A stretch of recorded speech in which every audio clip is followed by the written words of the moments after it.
सवाल नंबर 1, हकीम लुकमान के उस्ताद कौन से नबी थे? आपके ऑप्शन है ये ए हज़रत दाऊद अलैहिस्सलाम, बी हज़रत इदरीस अलैहिस्सलाम, सी हज़रत याकूब अलैहिस्सलाम, डी हज़रत याहिया अलैहिस्सलाम। आपका टाइम शुरू होता है अब।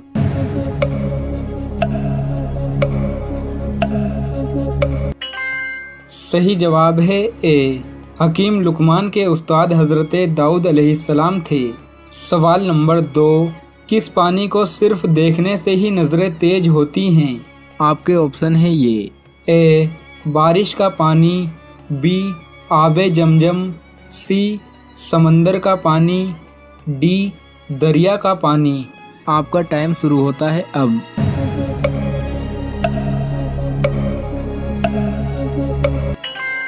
सही जवाब है बी आबे जमजम वो पानी है जिसे देखने से ही नज़रें तेज होती हैं।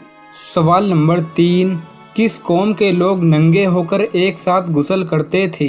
आपके ऑप्शन है ये ए कौम आद, बी कौम लूत, सी कौम समूद, डी बनी इसराइल।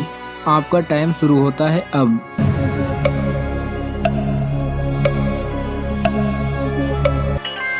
सही जवाब है डी कौम बनी इसराइल के लोग नंगे होकर एक साथ गुस्ल किया करते थे। सवाल नंबर 4, इबलीस का जिक्र कुरान मजीद में कितनी मर्तबा आया है? आपके ऑप्शन है ये ए 10 मर्तबा, बी 20 मर्तबा, सी 30 मर्तबा, डी 40 मर्तबा। आपका टाइम शुरू होता है अब।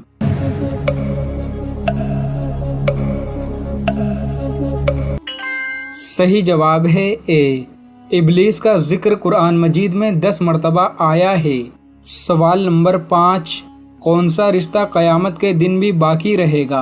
आपके ऑप्शन है ये ए मियाँ बीवी का, बी भाई बहन का, सी माँ और औलाद का, डी परहेजगारों का।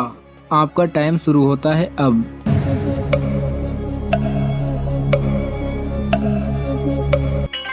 सही जवाब है डी परहेजगारों का रिश्ता क़यामत के दिन भी बाकी रहेगा। सवाल नंबर 6, अल्लाह ने बुराइयों को किस दिन पैदा किया था? आपके ऑप्शन है ये ए इतवार के दिन, बी पीर के दिन, सी मंगल के दिन, डी जुमेरात के दिन। आपका टाइम शुरू होता है अब।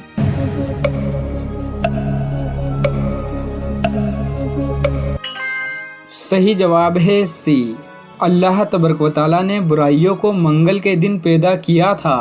सवाल नंबर 7, क्या पानी पर दम करके फूंक मारना जायज़ है?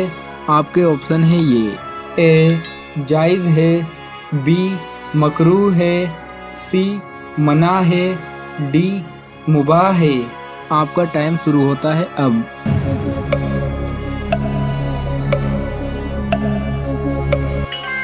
सही जवाब है सी पानी पर दम करके फूंक मारना मना है। सवाल नंबर 8, कौन से नबी जिंदा ही जन्नत में टहलने के लिए चले गए थे? आपके ऑप्शन है ये ए हज़रत दाऊद अलैहिस्सलाम, बी हज़रत इदरीस अलैहिस्सलाम, सी हज़रत याकूब अलैहिस्सलाम, डी हज़रत याहिया अलैहिस्सलाम। आपका टाइम शुरू होता है अब।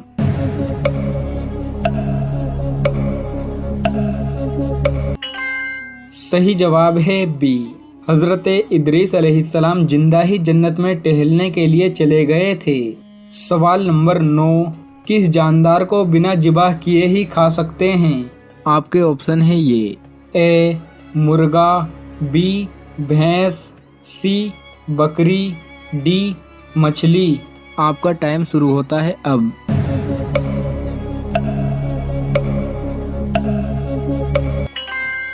सही जवाब है डी मछली वो जानदार है जिसे बिना ज़िबाह किए ही खा सकते हैं। सवाल नंबर 10, सुल्तान सलाहुद्दीन अय्यूबी का ताल्लुक़ किस कबीले से था? आपके ऑप्शन है ये ए कुरैश, बी अंसार, सी अय्यूब, डी काई। आपका टाइम शुरू होता है अब।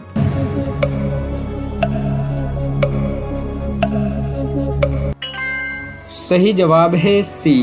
सुल्तान सलाहुद्दीन अय्यूबी का ताल्लुक अय्यूब नामी कबीले से था। सवाल नंबर 11, हज़रत नूह अलैहिस्सलाम हज़रत आदम अलैहिस्सलाम की कौन सी पुश्त हैं?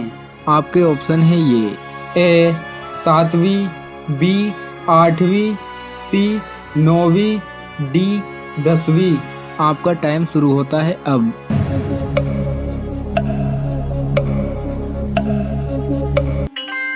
सही जवाब है बी।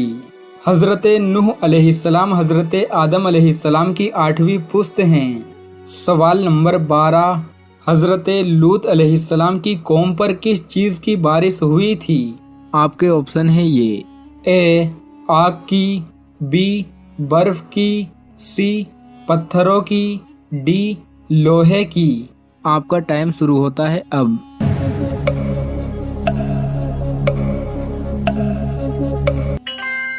सही जवाब है सी। हज़रत लूत अलैहिस्सलाम की कौम पर पत्थरों की बारिश हुई थी।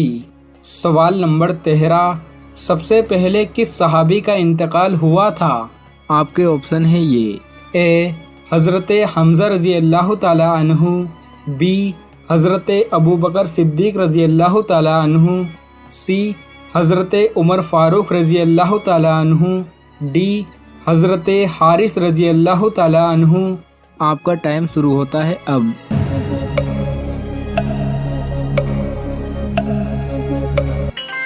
सही जवाब है डी। सबसे पहले सहाबियों में हज़रत हारिस रज़ी अल्लाह ताला अन्हु का इंतकाल हुआ था। सवाल नंबर 14, शद्दाद किस मुल्क का बादशाह था? आपके ऑप्शन है ये ए मिस्र, बी यमन, सी फ़लस्तीन, डी तीनों नहीं। आपका टाइम शुरू होता है अब।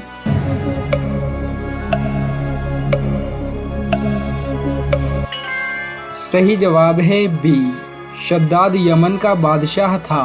सवाल नंबर 15, दोस्तों असर की नमाज के बाद अगरबत्ती घर में ऐसे जला दो, दौलत का तूफान आ जाएगा।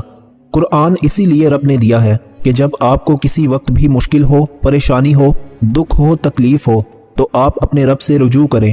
आपने नमाज असर के बाद इस वजीफे को करना है। एक अदद आपने अगरबत्ती अपने पास रख लेनी है। आप रोज़ाना भी इस अमल को कर सकते हैं। सिर्फ असर के बाद ही आपने इस अमल को करना है। एक दफ़ा तरीक़ाकार आप समझ लें, उसके बाद इस अमल को करना शुरू कर दें। देखना कैसे घर में आपकी इंशाअल्लाह बरकत ही बरकत आएगी। आपने पाक साफ़ होकर, बावुज़ू होकर किसी पाक जगह पर बैठ जाना है। कोशिश करनी है कि उस वक्त आपके पास बिल्कुल शोर ना हो।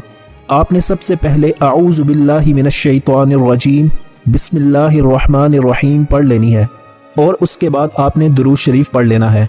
दुरूद शरीफ पढ़ने के बाद आपने अपनी आंखें बंद कर लेनी है। नमाज असर के बाद आपने करना ये है, सूरह फातिहा का ये अमल है। आपने वो अगरबत्ती अपने पास रख लेनी है और उस वक्त आपने सिर्फ 11 मरतबा सूरह फातिहा पढ़नी है और सिर्फ 3 मरतबा आपने सूरह इखलास पढ़नी है। तो आपने अच्छे तरीके से इसको पढ़ लेना है। अपना मकसद अपने जहन में रखना है। उसके बाद दोबारा फिर दुरूद शरीफ पढ़कर आपने उस अगरबत्ती के ऊपर फूंक मार देनी है। उसके बाद आपने क्या करना है कि उस अगरबत्ती को जला देना है। कोशिश करनी है अपने घर के तमाम कमरों में उसका धुआं थोड़ा थोड़ा पहुंचा देना है और उसके बाद किसी एक जगह पर रख कर आपने अगरबत्ती को जला देना है। असर की नमाज के बाद इंशाअल्लाह आपका हर आने वाला दिन पहले दिन से बेहतर होता चला जाएगा। आप बेरोजगार हैं, आपको रोजगार मिल जाएगा। आप बे औलाद हैं, आपको औलाद मिल जाएगी। कारोबार में बरकत नहीं है, कारोबार में बरकत आना शुरू हो जाएगी। घरों में बरकत आना शुरू हो जाएगी। नहुसत ख़त्म होना शुरू हो जाएगी। जितनी भी हसद है, जादू है, टूना है, उसके असरात ख़त्म होना शुरू हो जाएंगे।